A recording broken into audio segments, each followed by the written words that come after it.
RS Drums just dropped their new kit. It's called the Monarch. Let's check it out.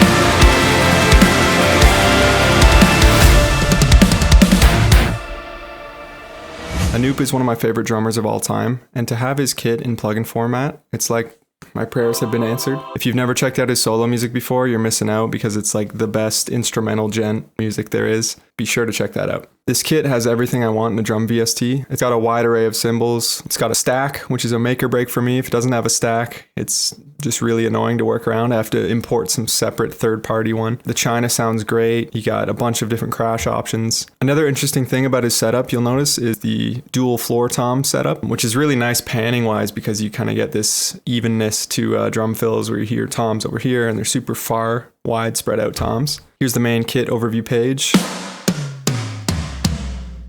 We got a whole bunch of snares to choose from. I'm personally rocking this last one on the list, the Star RSV Brass Medium. Sounds sick. I'll just flip through a couple of these. Nice high-tuned Gretsch. Brass high. Brass low. Star Classic BB. Huge sound to this snare. For the toms, you just have this great set of Star Classic WBs. Very punchy, lots of room sound in there. We got 2 options for ride, 3 options for right crash, 2 options for hats. For the kick, we got 3 options. I'm rocking the Star Classic WB. Now hopping over to the mixer page, we got some cool stuff going on here. Again, really nice UI. We have a boost function, which is akin to the turbo function in GGD. So if you're used to that, it kind of does a similar thing. It just adds processing. And then we have a pan knob, a tune knob.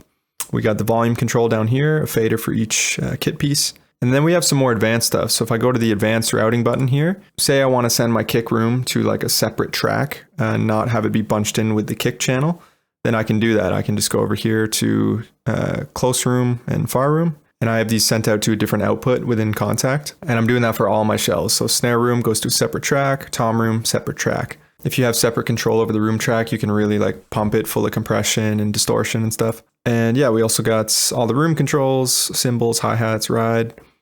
Down here we have a snapshot. So I kind of based my preset off this rock metalcore preset. Other than that, let's go over to the overhead controls. We got pan, which is, we can really kind of nitpick all these cymbals, tune them up or down if we wanted to as well. And we also have a one-shots page. So this is also something super cool that a lot of these modern plugins do. And I'm super happy that this one includes it as well. So if I wanted to drag a one-shot in here, I can just plop them in. And to be specific, I can use third-party one-shots. I'm not using any third-party samples in this. I really wanted to try to use the plugin to the fullest extent. So I'm actually using some built-in one-shots. The last main feature on this page, we have an envelope control. So I'm basically just reducing the decay a bit on the toms so that they're nice and punchy and they don't for too long, you know what I mean? All right, with all that out of the way, let's go over to the sub mixer. So over here we have independent control over the collective drum piece. So we have a kick in, kick out 2, sub kick, kick sample. These 3 little buttons over here, these control what kick sample is being used. So I actually ended up using the kick 2 sample, and I have that boosted pretty heavily. I like a lot of one shot for my kick, just because it sounds really beefy. There's the snare sample I'm using, super beefy. Now here's the kick.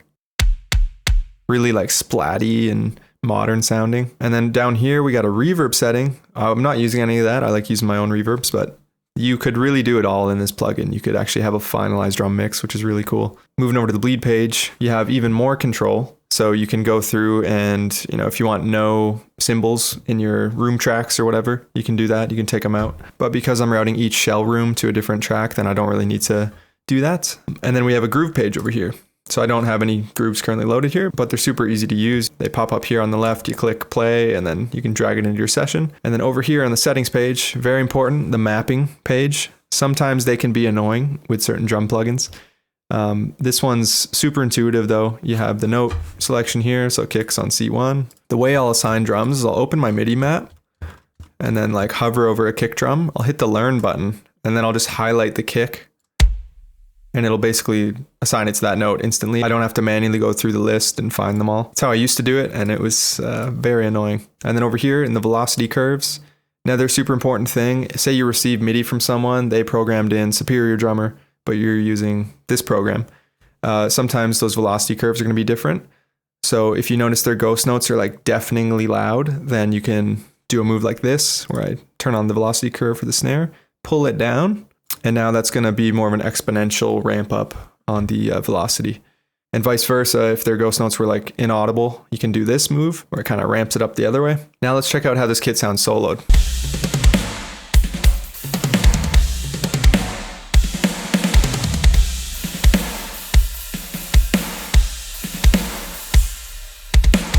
So now let's get into the drum mixing, some of the processing I did outside of the plugin. So over here are all my contact outputs. I have everything inside of Monarch routed out to these contact channels. So I got kick, snare, tom, and then that appears over here in Cubase. So everything's just nicely labeled down the side there for me. If I want a solo kick, here it is. Now some of the processing I have going on. So I'm dipping out some low mids. That increases the clarity a bit, gets rid of that woofy sound. And then I'm also dipping out a bit of that click, just to make it a bit softer and more pillowy. And then over here, we got a metric halo channel strip. This thing's sick for compression. I'm just using this one little component down here. Here's it off. And then on. So that front end tooth just pops through a bit more. And then using a bit of G-clip, I abuse this plugin because it makes everything sound good. So as you can see, it's just chopping off a tiny bit of those peaks so that they aren't too ear piercing. Now for the kick room, first up I got some EQ. I'm boosting a bunch of the left side because the picture of the room was just shifted a bit to the right. So I'm just kind of counteracting it by adding more left in there. And then dipping out some more low mids and adding a bunch of high end. Over here, CLA 76, this is where we get that elongation. Doing minus 20 dB of compression, super fast attack and release. Just really pinning it. So it sounds a lot more roomy with that compressor on. Next up, we got snare. I'll turn off all my plugins. Just brightening it up. Then we got a transify. Trying to enhance that front end tooth a bit, adding a bunch of attack on all these channels. Then again, a G clip, just kind of pulling down some of those peaks a little bit. And then I have a gain plugin. I'm just using this for leveling purposes, so I don't have to move my fader. Next up, snare room. Similar thing to the kick, cutting out low mids, just adding a bit of high end. And then adding a bunch of sustain with this CLA again. Just really like elongates it. All right, next up, tom. Bit of a smiley face EQ, pretty typical for toms, boosting lows and adding highs. Without the EQ. With exact same setting for all the toms, just copy paste, nice and easy. Tom room. Again, same philosophy here. Cutting out some mids usually. Sounds kind of boxy. And then cutting the mids out just makes it sound a bit less boxy. And then here, same thing, elongating the room. So CLA 76, pinning the input, fast attack and release.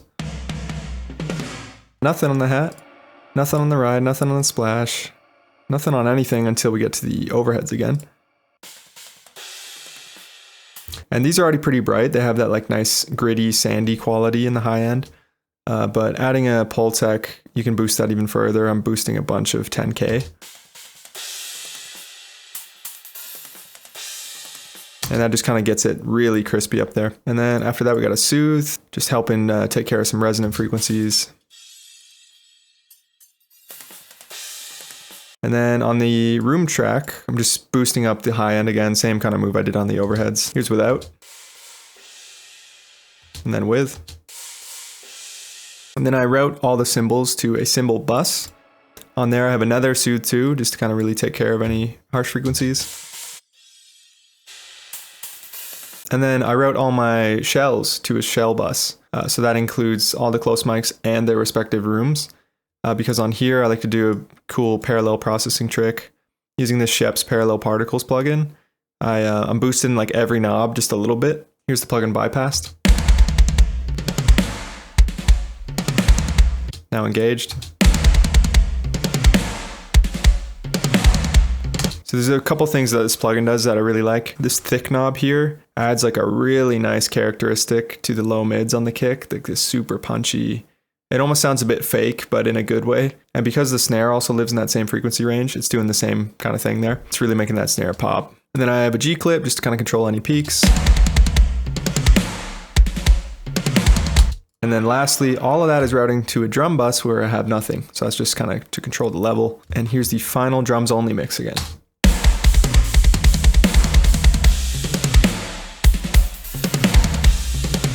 And one thing I almost skipped over, the snare verb. I have my snare and snare room routing to the 7th Heaven plugin, where I have a nice short 0.75 second decay on this. And this just adds a bit more fatness and depth to the snare. Here's the shells bus without the snare reverb. And then with. So it's adding a lot of fundamental depth to that, which I really like. Some of the other components in this mix I'll quickly go over. So we got the bass guitar. For this I'm using the Umansky bass. It's modeled after a Dingwall. I have it on the heavy mode. And the processing I'm doing is very minimal. It's just ducking out the mid-range.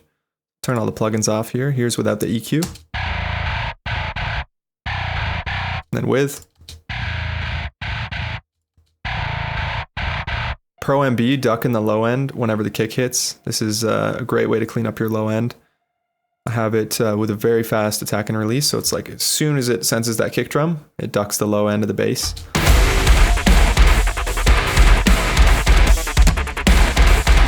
And then after that, I got an L1 limiter.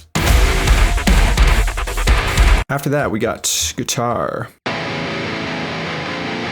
Now for guitars, I'm using the OG Nolly. I'm using the green pedal up front, the tube screamer type thing.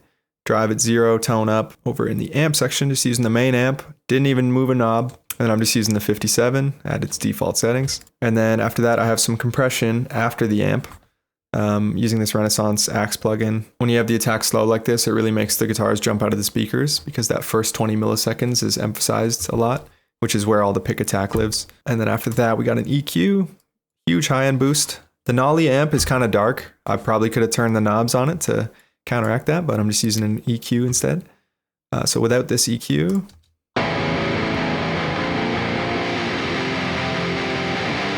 Then with it, it sounds arguably worse on its own, but it just has to be this way because of the mix. It has to compete with the cymbals and all the other bright aspects.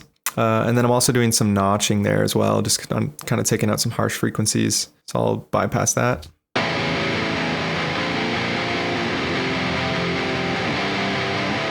So you can hear there's a fizziness it's kind of getting rid of. And then after that, we have an RX refinement.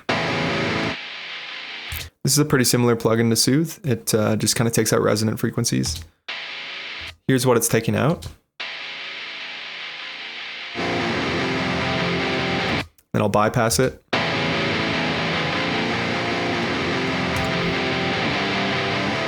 And after that, we got a couple leads.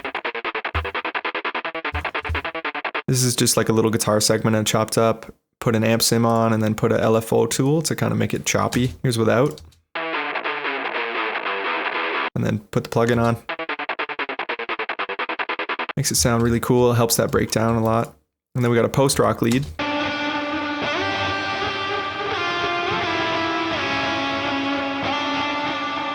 This is essentially a guitar rig, a bunch of reverb and delay, and also a delay pedal before the amp, so it smears everything. We got a clean octave guitar.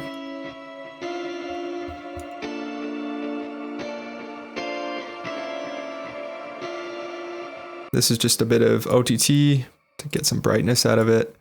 A bunch of compression with the 2A, and then a Gojira plugin on the clean amp. That's how I'm getting that higher octave. I'm using the wow pedal all the way up and then just blending it in. Go check out the synth tracks.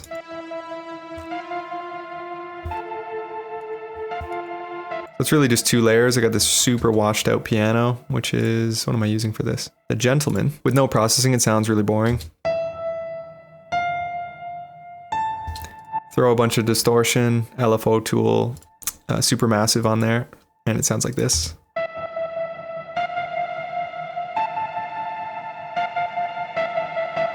And then I have a Mosaic pad in here. This is a plugin by Heaviosity.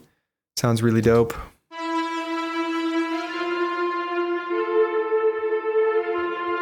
And then for the big finale of this little demo, I have the brass come in, strings, harp, all that stuff. Let's hear how that sounds together.